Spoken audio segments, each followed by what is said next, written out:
मजीद। बेशक तमाम तारीफ़ें अल्लाह ही के लिए हैं। हम उसी की तारीफ़ करते हैं और उसी से मदद मांगते हैं और उसी से बख्शिश तलब करते हैं। अपने नफ्स की शरारतों और अपने बुरे अमालों से अल्लाह की पनाह में आते हैं।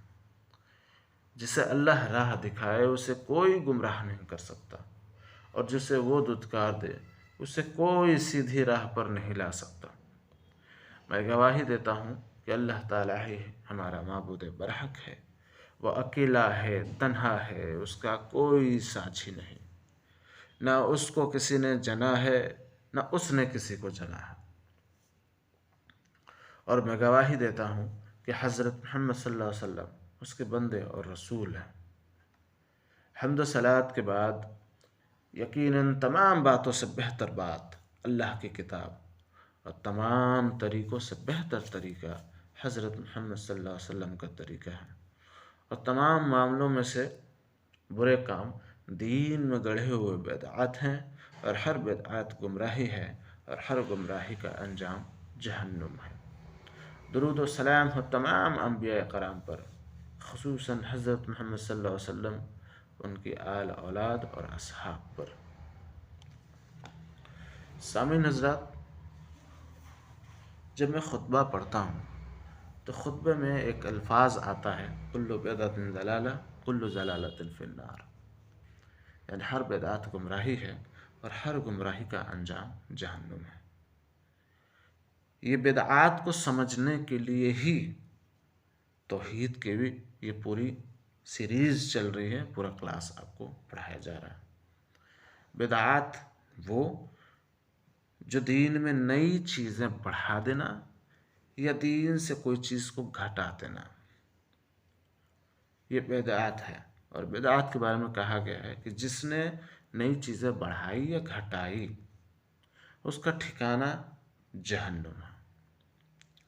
यानी अल्लाह और अल्लाह के रसूल के ज़रिए ये मुहर लगा दिया गया कि वो जहन्नमी होगा।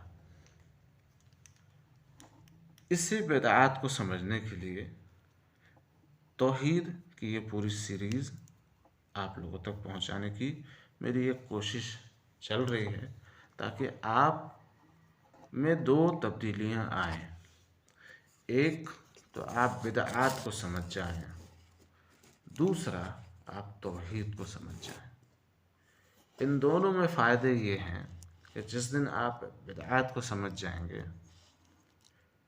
आप जहन्नुम से दूर हो जाएंगे, और जिस दिन आप तौहीद को समझ जाएंगे आप जन्नत के करीब हो जाएंगे।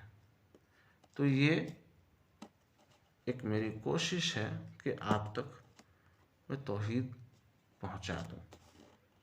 अब ये जिम्मेदारी मैं आप लोगों के कंधे पर नहीं डाल रहा, बल्कि अल्लाह अज़्ज़ व जल ने आपके कंधे पर डाल दिया कि जब आप तक इल्म पहुंच गई किसी भी सूरत में, दीन का इल्म, तो अल्लाह अज़्ज़ व जल ने आपको ये हुक्म दिया है कि आप वो दूसरों तक पहुंचाएं।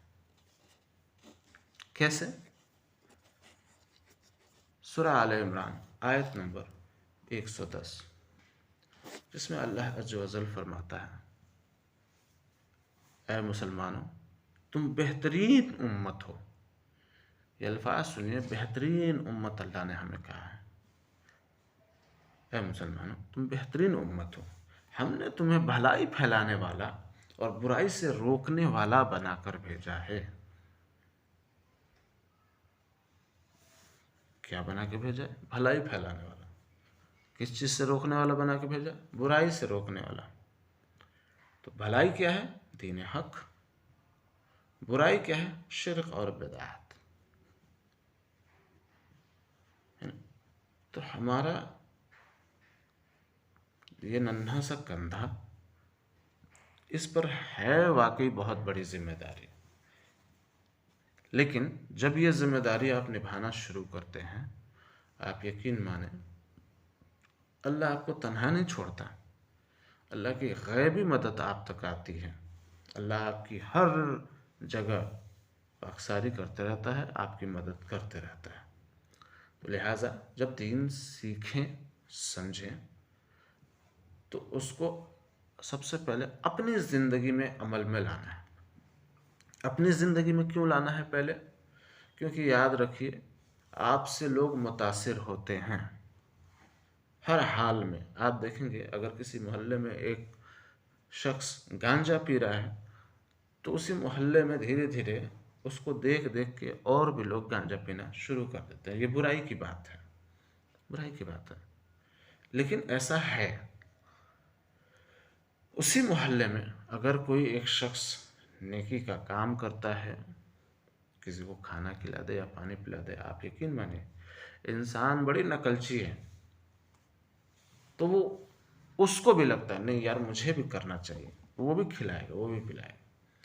इसलिए अमली तौर पे सबसे पहले आप पुख्ता हो।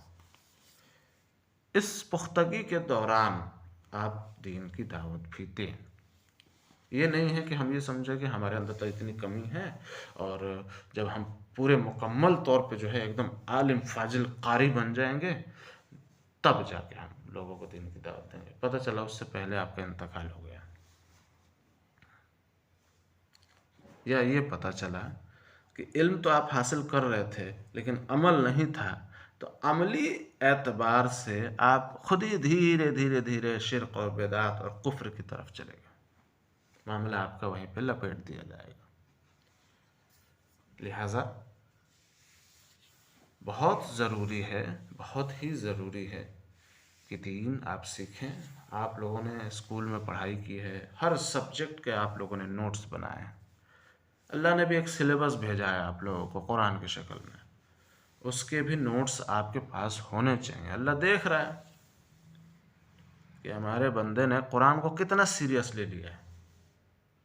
अगर मैं ये बात कह रहा हूँ कि मैंने बहुत सारी किताबें पढ़ी हैं और उन सारी किताबों पर कुरान भारी है, तो मैं ऐसे ही नहीं बोल रहा हूँ।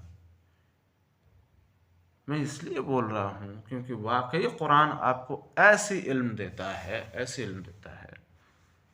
आप अंदाज़ा कीजिए ना, लोग कुरान को पढ़ते हैं और इस्लाम में आ जाते हैं।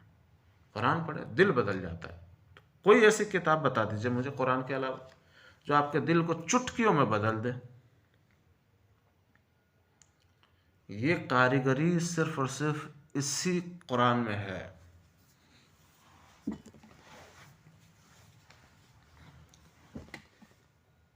लिहाजा हमें चाहिए कुरान के नोट्स बनाएं आप लोग, पारा दर पारा, आयत दर आयत। अल्हम्दुलिल्लाह जो लोग नए हैं मेरे क्लास में, उनको नहीं पता होगा, लेकिन जो अल्हम्दुलिल्लाह रेगुलर क्लास कर रहे हैं, उन सब के पास हर आयत की एक एक आयत की अल्हम्दुलिल्लाह उनके पास नोट्स मौजूद है। तो मैं ये काम करवाता हूँ। दूसरा काम मैं ये करवाता हूँ कि नमाज का चार्ट बनवाता हूँ मैं। यानी हर महीने हमारे स्टूडेंट्स को ये रिपोर्ट देना पड़ता है कि ये पूरे महीने में कितने वक्त की नमाज उन्होंने बाजमात अदा की मस्जिद में जाके, और कितने अकेले में पढ़ा, और कितनी नमाजें उन लोगों ने तर्क की। उसके अलावा सदक़े का भी चार्ट बनाया जाता है कि आपने पूरे महीने में कितने सदक़े दिए, या सदक़े दिए या नहीं दिए। ये सदक़े का मामूल रोज़ का है।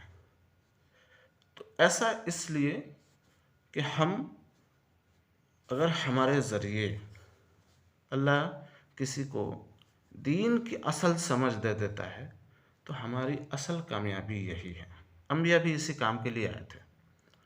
शुहदाओं ने जो कुर्बानियाँ दी वो इसी काम के लिए दी, वरना क्या मतलब किसी को किसी से। क्लियर है? चलिए,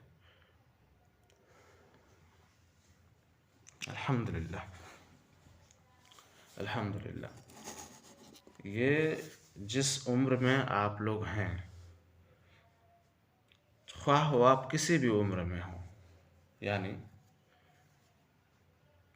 चाहे वो आप 13 साल के हों, या 18 साल के हों, या 23 साल के हों, या 30 साल के हों, या 60 साल के हों, या 100 साल के हों,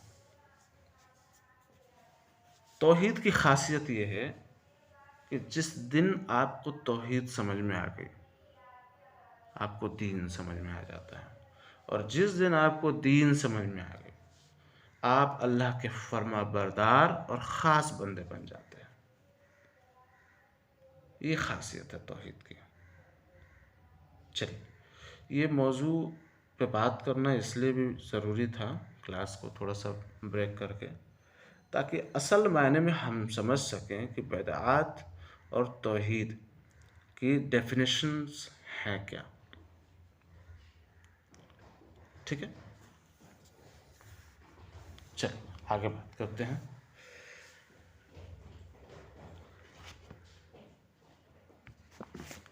सोलहवां पॉइंट, कल 15 पॉइंट तक मैंने आप लोगों को लिखवाया था। 16वां पॉइंट आप लोग लिख लें।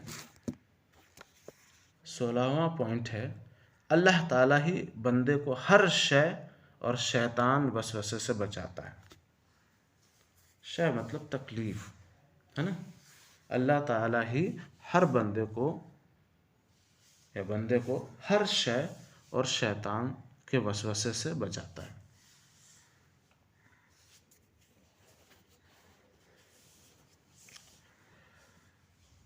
एक बात और गौर व फिक्र वाली बात है कि मैं जो भी पढ़ाता हूँ ये मेरे अल्फाज नहीं होते हैं, रेफरेंस कुरान और हदीस होता है, तो इसमें मेरी कोई कारीगरी नहीं है।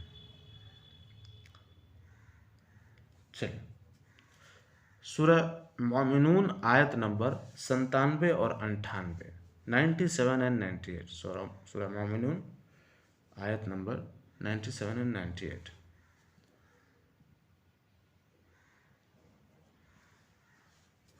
आयत के तर्जुमे पर गौर करते हैं और दुआ करें कि ऐ मेरे परवरदिगार, मैं शैतानों के वसवसों से तेरी पनाह चाहता हूँ। सूरह मोमिनून आयत नंबर 97। 98 में अल्लाह अज़्ज़ व जल फरमाता है, और ऐ रब, यानी हम दुआ करें, ऐ रब मैं तेरी पनाह चाहता हूँ कि वो मेरे पास आ जाएं। वो मेरे पास आ जाए मतलब शर, तकलीफ, बुराई। 98।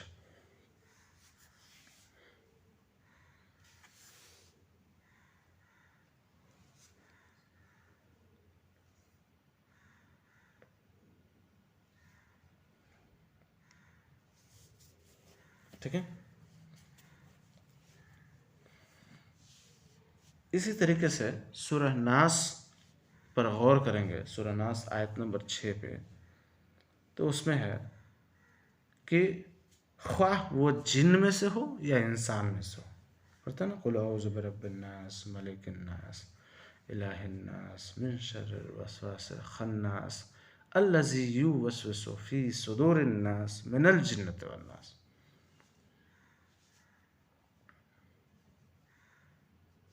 ख्वाह वो जिन्नों में से हो या इंसानों में से, मिनल जिन्नति वन्नास, है ना। जिन्नत जिन व नास, नास मतलब इंसान। या अय्युहन्नास, कुरान में अल्लाह ने हर जगह बात की, या अय्युहन्नास, या अय्युहन्नास, ए इंसानों। ठीक है, सूरह नास आयत नंबर 6।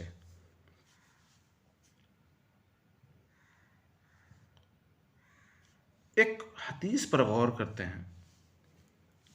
अल्लाह के रसूल सल्लल्लाहु अलैहि वसल्लम ने फरमाया, अल्लाह से पनाह मांगो जहन्नुम के अजाब से, अल्लाह से पनाह मांगो कब्र के अजाब से, अल्लाह से पनाह मांगो जिंदगी और मौत के फितने से। तिरमिजी शरीफ की यह हदीस है, हदीस नंबर 3604, 3604, यानी 3604।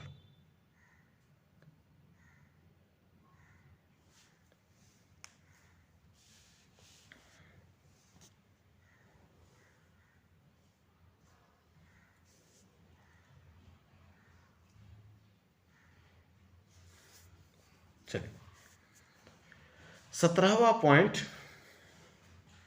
अल्लाह ताला ही बेटा और बेटी देता है। अल्लाह ताला ही बेटा और बेटी देता है।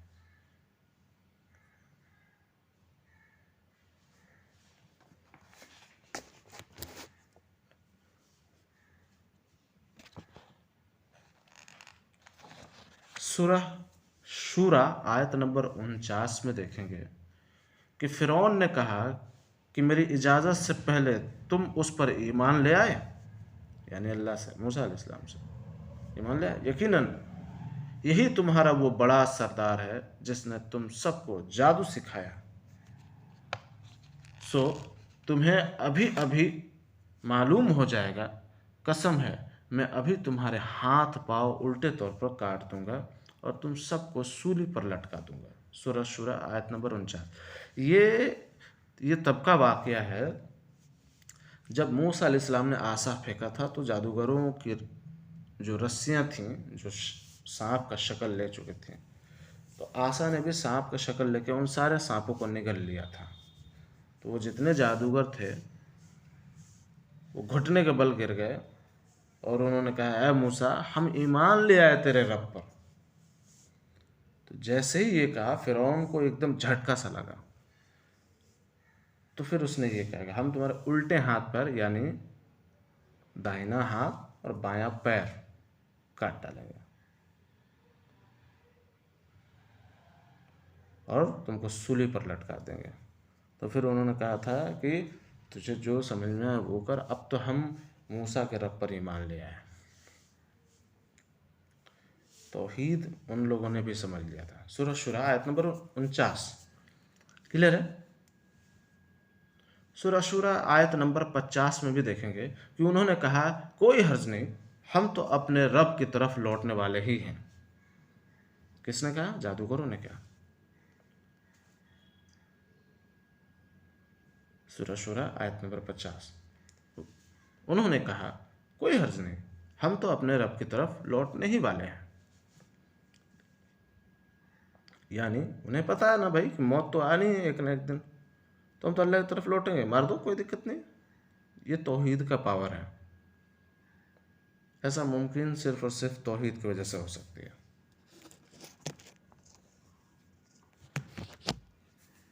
ठीक है।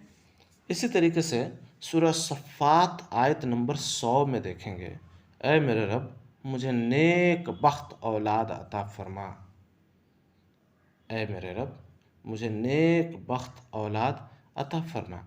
अच्छा, नेक ही औलाद क्यों चाहिए? नेक औलाद क्यों चाहिए? चोर उचक्का क्यों नहीं? बदमाश क्यों नहीं? लुटेरा क्यों नहीं? अगर चोर उचक्का बदमाश लुटेरा आ जाए तो दौलत आने के ज़्यादा इम्कानात है ना, ज़्यादा चांसेस हैं। नेक औलाद ही क्यों? नेक औलाद इताअत परस्त होगा, फर्माबरदार होगा। उसके पास दौलत नहीं होगी तब भी वो आपके हक़ाइक़, आपके हुकूक को जानता होगा, यानी माँ बाप के हुकूक को जानता होगा। उसी तरीके से इज्जत करेगा। वो खुद नहीं खाएगा, अपने माँ बाप को खिलाएगा, माँ बाप की खिदमत करेगा। माँ बाप को दौलत थोड़े ना चाहिए, माँ बाप को सिर्फ अपने औलाद से मोहब्बत चाहिए।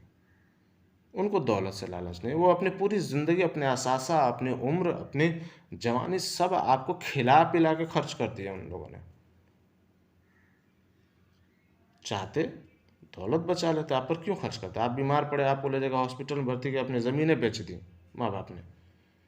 नहीं नहीं, मेरा बेटा या मेरी बेटी जो है, इसकी ज़िंदगी ज़्यादा कीमती है हमारी ज़मीन से। खुद सड़क पे आ गए। ऐसा भी हुआ है कि माँ बाप ने भीख मांगे अपने औलाद के लिए। क्या ज़रूरत थी उनको? उनको कोई ज़रूरत नहीं थी। वो दौलत अगर ताउम्र बचाते तो वो माला माल हो जाते, लेकिन बावजूद इसके उन्होंने आप पर अपने असासा खर्च किए, अपनी उम्र खर्च कर दी, अपनी जवानी खर्च कर दी, आपको खून पिला के बड़ा किया। और जब आप बड़े होते हैं तो आप ये कहते हैं, अब्बा आपने हमारे लिए किया क्या? अम्मी, अरे अम्मी तुम तो चुप रहो, तुमको क्या समझ में आता है? अम्मी चुप रहें, अब्बा कुछ नहीं किया। बेटा जितने तुम्हारी उम्र होगी ना, जितने सावन तुमने देखे ना, उससे ज़्यादा सावन देख के तुम्हारे माँ बाप बैठे हैं। तुमसे ज़्यादा दुनियावी तजुर्बा है उनके पास। उनकी बस एक गलती है, तुम्हें दीन नहीं सिखाया। बस ये गलती जो तुम इतना चढ़ के मूत रहे हो।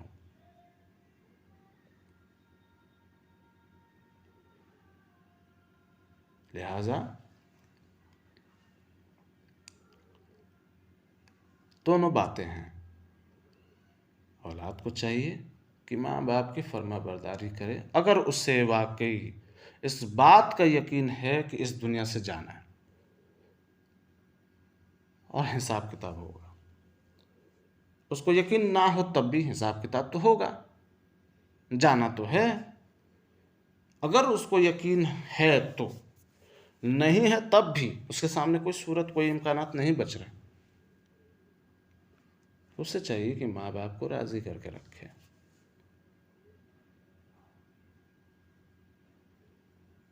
माँ बाप को तुम्हारी बीवियों से या तुम्हारे शौहरों से कोई जलन नहीं है, कोई तकलीफ़ नहीं है। माँ बाप असल में चाहते हैं ये हैं कि अगर तुम अपनी बीवी का केयर कर रहे हो तो थोड़ा बहुत मेरी भी कर लो।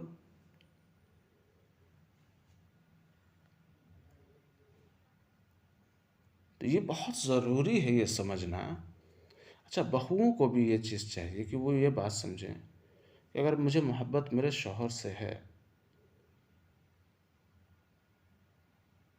तो मेरे शौहर की आखिरत जो है वो ये बूढ़ी औरत और ये बूढ़ा शख्स है। आपकी मोहब्बत कौन सी मोहब्बत है कि आप अपने शौहर को जन्नत में जाने से ही रोक दें, सिर्फ अपने नाक ऊंचा रखने के लिए?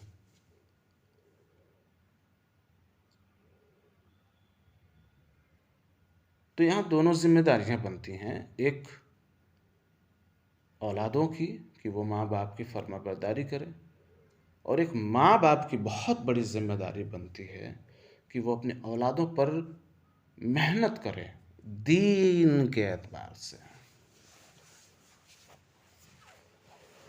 क्या अच्छा खिलाना है, क्या अच्छा पिलाना है, क्या अच्छा पहनाना है, इस चीज़ के लिए मेहनत अब ताउम्र करते हैं, लेकिन असल मेहनत दीन है। वो जैसे ही बड़ा होगा ना या बड़ी होगी, उसको अच्छा खाना, अच्छा पीना, उन सब चीज़ों का याद भी नहीं रहेगा कि आपने भूख और प्यास में रहकर अपनी औलाद के लिए कोट पैंट बचपन में पहनाया था, जिसको उसको कोट पैंट का कुछ शऊर भी नहीं। उसको पता ही नहीं है कि आपने अपनी बेटी के पहले साल पे उसके हाथ पे अपने सोने के कंगन डाल दिए थे। उसको क्या पता? और वो क्यों आपकी अहमियत समझेगी? नहीं समझ में आएगा। असल मेहनत है क्या? दीन की मेहनत। जिस दिन अपनी औलादों पर आपने दीन की मेहनत कर दी, आपको बताने की ज़रूरत नहीं है कि बेटा हमने तुम्हारे लिए ये किया था, उसको समझ में आ जाएगा ऑटोमेटिकली, आपका काम अल्लाह कर देगा।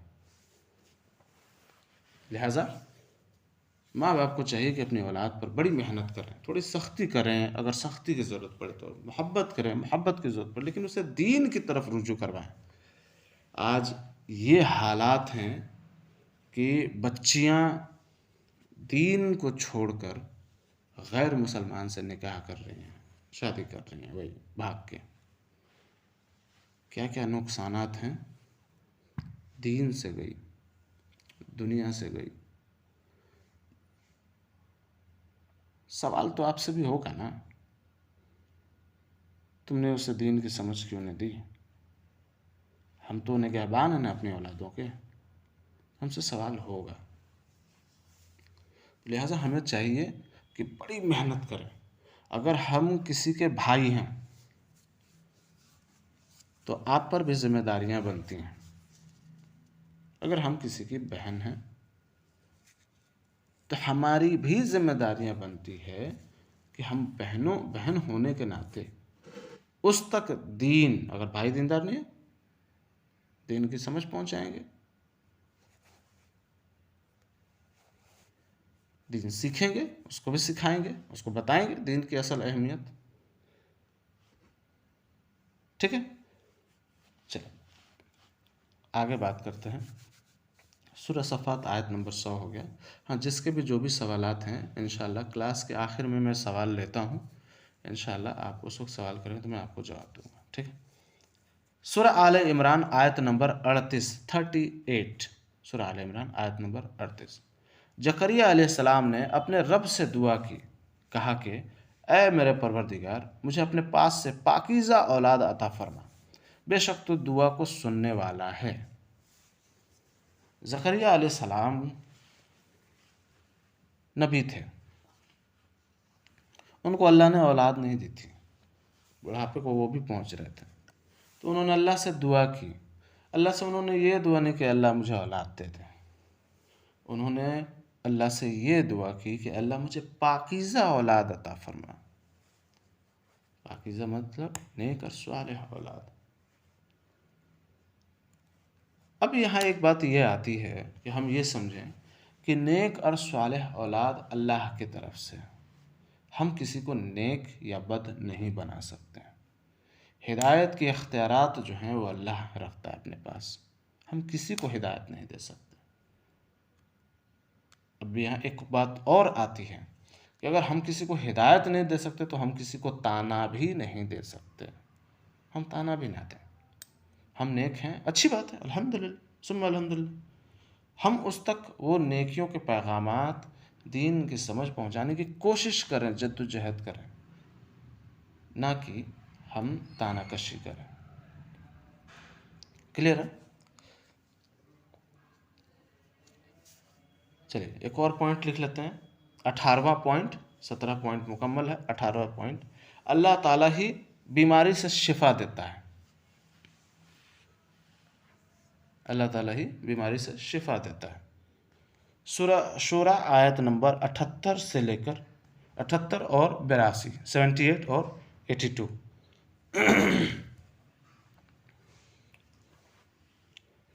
सूरह शूरा आयत नंबर 78, 78 और 82, 82। 78 देख लेते हैं। जिसने मुझे पैदा किया है और वही मेरी रहबरी फरमाता है। और 72 में 82 में, और जिससे उम्मीद बंधी हुई है कि वो रोज़ जज़ा यानी क़यामत के दिन में मेरे गुनाहों को बख्श देगा।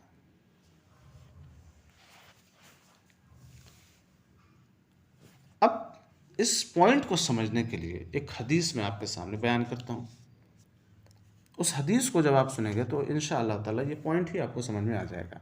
रसूलुल्लाह सल्लल्लाहु अलैहि वसल्लम जब किसी मरीज़ के पास तशरीफ़ ले जाते या कोई मरीज़ आपके पास लाया जाता तो आप ये दुआ फरमाते थे, ऐ परवरदिगार तू बीमारी दूर कर दे इसकी, ऐ इंसानों के पालने वाले शिफा अता फरमा। तू ही शिफा देने वाला है, तेरी शिफा के सिवा और कोई शिफा नहीं। ऐसी शिफा दे जिसमें मर्ज बिल्कुल बाकी ना रहे। लिहाजा हमें क्या पता चला कि बीमारी से निजात सिर्फ और सिर्फ अल्लाह दे सकता है, अल्लाह ही शिफा देता है। डॉक्टर क्या करता है? इलाज करता है। वो अपनी प्रैक्टिकल और थ्योरिकल जो भी उसके एनालिसिस हैं वो लगाता है, देयर इज़ नो डाउट, लेकिन बिल आखिर वो ये कहता है कि अब मेरे हाथ में तो कुछ नहीं है, अब दुआ कीजिए। दरअसल शिफा अल्लाह अज़्ज़ व जल देता है। वो एक उजली सी गोली ज़बान पर रखते हैं और वो ठीक हो जाती है बुखार, ठीक है। वो दवा भी असर तब करता है जब अल्लाह का हुक्म हो। क्लियर है?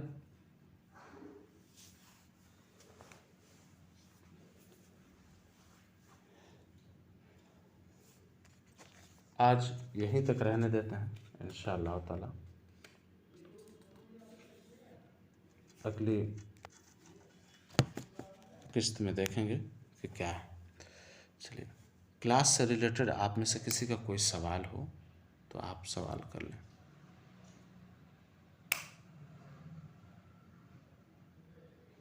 जो समझ में ना आया हो या समझ में आया हो, कुछ भी।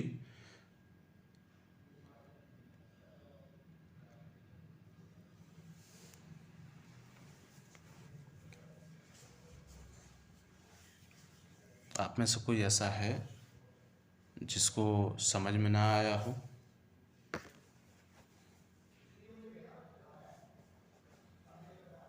चलिए, अल्हम्दुलिल्लाह। अब मेरा एक सवाल है आप लोगों से, आज के क्लास से आप लोगों ने क्या सीखा?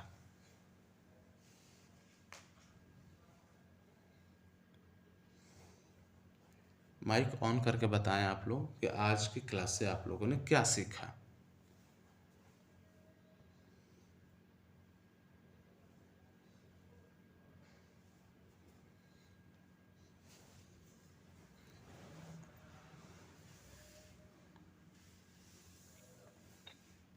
भाई, जितना समझ में जो आया है ये है कि जो शिफा देने वाली ज़ात है वो सिर्फ अल्लाह की ही है। और लोग इसके अलावा आपने जो फर्स्ट एक पॉइंट लिखाया था कि अल्लाह रब्बुल इज्जत ही, और उसके ताल्लुक से अपने हदीस भी दिखाई थी। तो लोग कहते हैं कि मुझे मतलब से आपसे मुझे शिफा मिल गई, लेकिन दर हकीकत जब तक अल्लाह रब्बुल इज्जत न जाए तो तक की शिफा नहीं मिलती है। माशाल्लाह, तबारकल्लाह। और कोई? और माँ बाप की फर्मा बरदार बने। माशाल्लाह, अगर बच्चे को शुरू माशाल्लाह, से ही दीन सिखाएंगे तो वो खुद ही फर्मा बरदार बनेगा, उसे समझाने की जरूरत नहीं कि तुम माशाल्लाह, ये करो वो करो, वो तबारकल्लाह, खुद ही आगेगा, खुद ही अच्छा करके चलेगा, माशाल्लाह, समझदार बन के तबारकल्लाह, चलेगा। माशाल्लाह, तबारकल्लाह। और भी बहुत बात समझ में आई, लेकिन अभी दिमाग से निकल गई, वरना समझ में आई है, याद आ जाती है बाद में। अल्हम्दुलिल्लाह, अल्हम्दुलिल्लाह। जी, सबसे पहली बात है कि हम लोग को अल्लाह अपने बंदे से हर शय से सबसे ज्यादा शैतान से हर शैतान को पनाह वो हम लोग देता है। और वो हम लोग और अल्लाह बेटा और बेटी देता है। माशाल्लाह, और माशाल्लाह, अपने माशाल्लाह, औलाद को दीन सीखने और उस पर अमल करने की तौफीक देना चाहिए। माशाल्लाह। और हम लोग को अपने माँ बाप से फरमाबरदार करना चाहिए। सुभान अल्लाह, सुभान अल्लाह, सुभान अल्लाह, माशाल्लाह। आप ना बेटा अपना एड्रेस मुझे सेंड कीजिएगा, आपको इंशाअल्लाह ताला तोहफ़ा मिलेगा, ठीक है? इंशाअल्लाह, आमीन। जी, मेरा नंबर आप। भाई, हम लोगों से ज्यादा बताया इतनी कम उम्र में, इतना तो हम लोग बता ही नहीं पाते। 13 साल उम्र है, अल्लाह अकबर, 13 साल उम्र है, ये बहुत बड़ी बात भाई है। शुक्रिया। व अंतुम फजज़ाकुमुल्लाह खैरन कसीरा जज़ाकल्लाहु खैरन कसीरा। व इय्याकुम माशाअल्लाह। चलिए, और किसी ने कुछ समझा क्लास?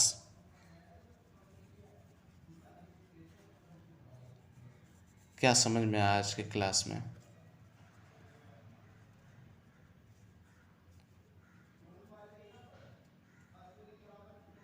आज की क्लास से क्या सीख मिली?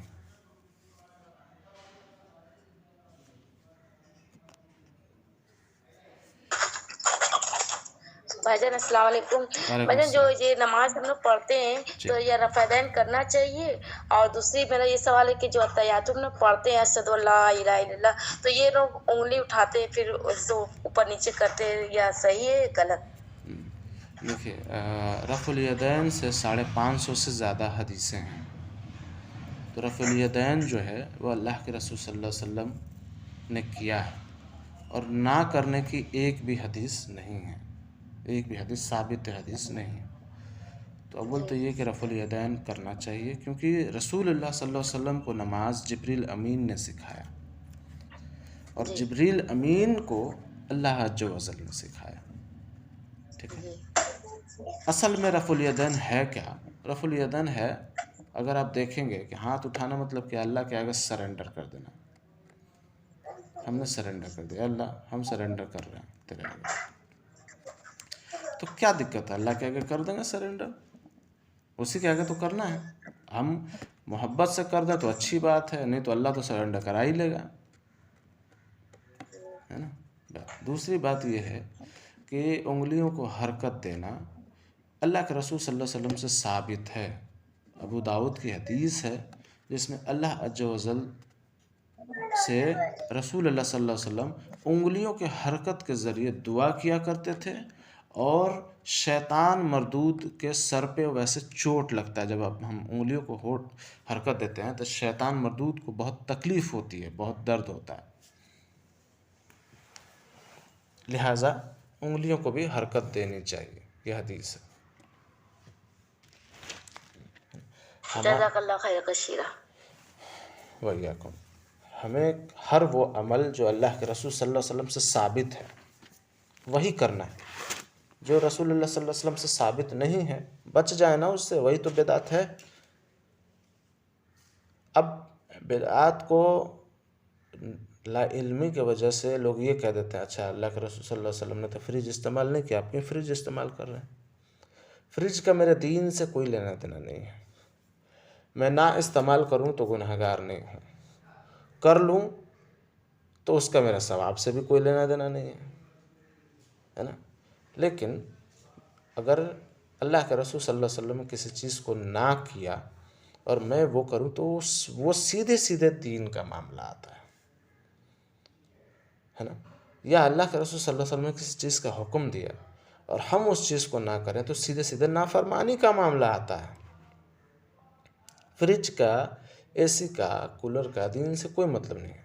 अब एक अक़ली तौर पे एक सवाल ये है कि मान लीजिए कि अरब के उस सहरा में, उस गर्मी में जहाँ इतना तपिश रहता है, अगर उस ज़माने में फ्रिज होता तो क्या अल्लाह के रसूल सल्लल्लाहु अलैहि वसल्लम फ्रिज के पानी नहीं पीते?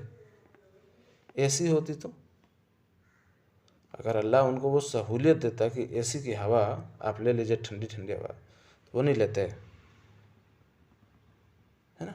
अक़ली तौर पे इस्तेमाल करने वाली बात है कि हम ये सोचें कि उस ज़माने में ये चीज़ें थी नहीं। चीज़ों का और दीन की इम्कानात और अरकानात के बारे में, ये दोनों चीज़ें एकदम डिफरेंट हैं, एकदम डिफरेंट हैं। खाने के मामले में आप कहेंगे तो मान लूँगा मैं, खाने के मामले में अल्लाह ने जिस चीज़ को हलाल करा दिया वो हम खाएंगे, जो चीज़ें हराम है वो हम क्यों खाएंगे। जैसे ही हम कोई चीज़ हराम चीज़ खाते हैं तो हम अल्लाह की नाफरमानी करने लगते हैं, सीधे दीन पे अटैक होता है। ठीक है। तो सबसे अहम चीज़ ये है कि मुताला करते रहिए, आप लोग स्टडी करते रहिए। कोई भी ऐसी बात आती है, इख्तलाफ में नहीं पढ़ना है। इख्तलाफ में इसलिए नहीं पढ़ना है कि हो सकता है कि आपके पास इल्म हो और जो शख्स आपसे सवाल कर रहा है उसके पास ला इल्मी हो, आप उसको हक बात कह दीजिए, ज़िम्मेदारी से बरी हो गए आप। कुरान में अल्लाह अज़्ज़ व जल कहता है, नबी हमने आपको दरोगा बना के नहीं भेजा। तो ये नबी की बात हो रही है तो सीधे सीधे हमारे ऊपर भी बात हो रही है। अल्लाह हमसे भी यही कहना चाहता है कि हमने तुमको दरोगा बना के नहीं भेजा। फिर कुरान में एक जगह अल्लाह कहता है कि क्या तुम दीन में ज़बरदस्ती करोगे, खबरदार ऐसा मत करना। ठीक है, हम अपनी बात पहुंचा दें लोगों तक। हिदायत तो अल्लाह देता है। अल्लाह के रसूल सल्लल्लाहु अलैहि वसल्लम के चचा जो थे, चचा अबू तालिब, उनको इस बात का यकीन था कि अल्लाह के रसूल सल्लल्लाहु अलैहि वसल्लम अल्लाह के रसूल हैं। बावजूद इसके उन्होंने अपने बाप दादा के दीन पर दम तोड़ा। तो रसूलुल्लाह सल्लल्लाहु अलैहि वसल्लम से सवाल होगा क्या? नहीं, उन्होंने अपने दीन की दावत उन तक पहुंचा दी, बात खत्म, हुज्जत मुकम्मल हो गया। चलिए, और किसी भाई का या बहन का कोई सवाल हो तो पूछ लो।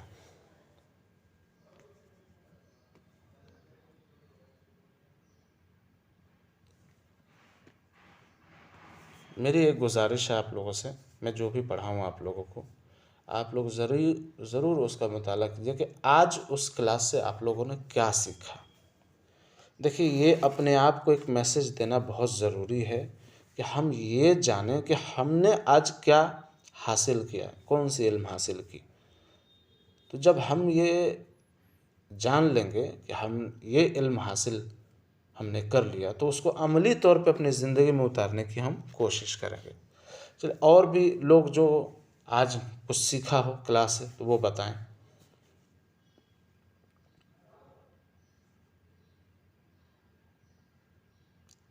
बनारस से एक और भाई हैं, RCM भाई, इनका नाम ज़ुबैर है।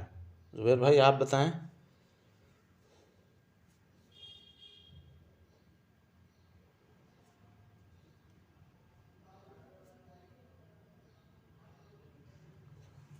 कोई नहीं बता रहा, मैं बताता हूँ कि आज मैंने क्या सीखा।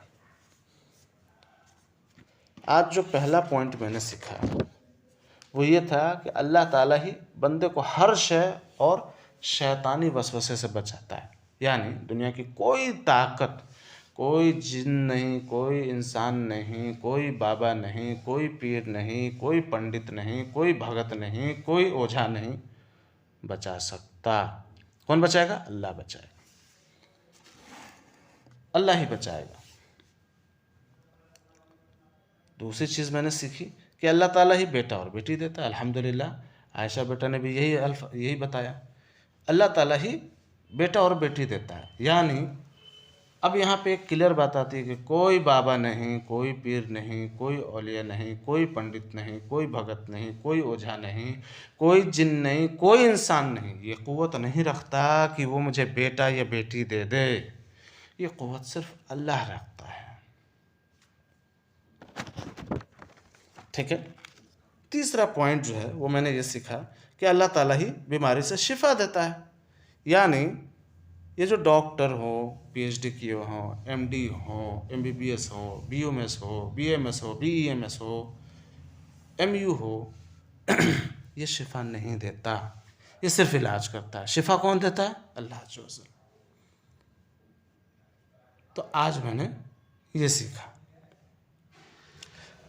जबकि भाई जाहिलियत में काफी लोग कह देते हैं कि आप ही मेरे भगवान, आप ही मेरे खुदा हैं, डॉक्टर वगैरह कह देते हैं, ऐसा काफी लोगों को देखा मैंने। हाँ, ये ऐसा कह देते हैं, ये जहालत ही है, इसीलिए तो ये तौहीद पढ़ाई जा रही है। अब जो मैंने ये सीख लिया कि अल्लाह ही हर शर और हर बुराई से और शैतान के वसवसे से बचाता है, अल्लाह ही बेटा और बेटी देता है, अल्लाह ही जो है बीमारी से शिफा देता है। तो अब ये समझ में आ गया ना कि हमको किसी और से नहीं करना है। अगर मुझे शैतान मरदूद से या किसी वसवसे से, किसी बुराई से, किसी जादू टोना से बचना है तो अल्लाह से पनाह मांगेंगे। अगर मुझे बेटा चाहिए, बेटी चाहिए तो मैं अल्लाह से मांगूंगा। ठीक है। अगर मुझे बीमारी है तो मुझे शिफा चाहिए तो मैं अल्लाह से मांगूंगा। तो यहाँ बात आ गई सिर्फ अल्लाह। अल्लाह हर बीमारी में शिफा देता है, मगर जरिया सिर्फ डॉक्टर का होता है। बेशक, माशाल्लाह तबारकल्लाह, माशाल्लाह तबारकल्लाह। चलिए, तो आज ये हम लोगों ने सीखा इंशाअल्लाह ताला। ये पॉइंट बहुत लंबा है, लेकिन अल्लाह की कसम अगर इस पॉइंट को आप लोगों ने समझ लिया तो इंशाअल्लाह ताला सुम्मा इंशाअल्लाह ताला आप बिदअत से दूर हो जाएंगे, आप कुफ्र से दूर हो जाएंगे और आप शिर्क से दूर हो जाएंगे अल्लाह के हुक्म से इंशाअल्लाह। चलिए, आखिर में अल्लाह अज़्ज़ वज़ल से दुआ है कि अल्लाह अज़्ज़ वज़ल हम सबको शिर्क, बिदअत और कुफ्र से निजात दे। अल्लाह हमारे कलेजे को तौहीद से भर दे। अल्लाह हमें अपनी राह पर चलने की तौफीक दे। अल्लाह हमें दीन और दुनिया की समझ दे और अल्लाह हमसे वो काम ले जो अंबियाओं से लिया, जो शहदाओं से लिया। अल्लाह हमसे वो काम ना ले जिससे अल्लाह की नाराज़गी होती है। आमीन या रब्बल आलमीन। चलिए आमीन या रब्बुल आलमीन। चलिए इजाज़त चाहते हैं। आप में से कोई मजलिस ख़ात्मे की दुआ पढ़ना चाहे तो पढ़ लें।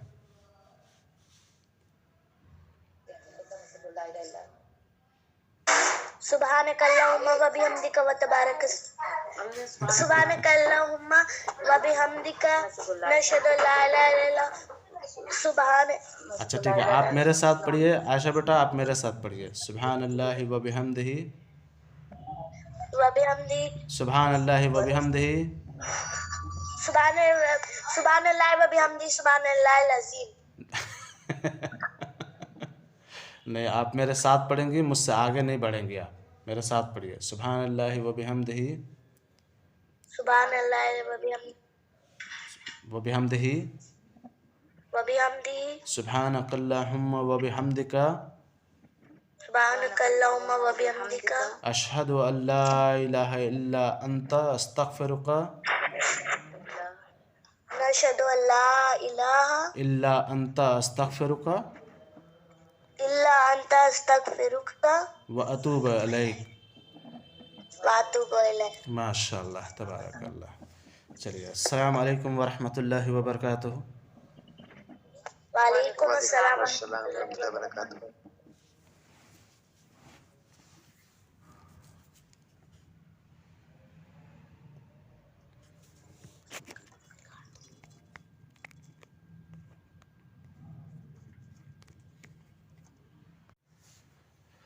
इन्नल हम्दुलिल्लाह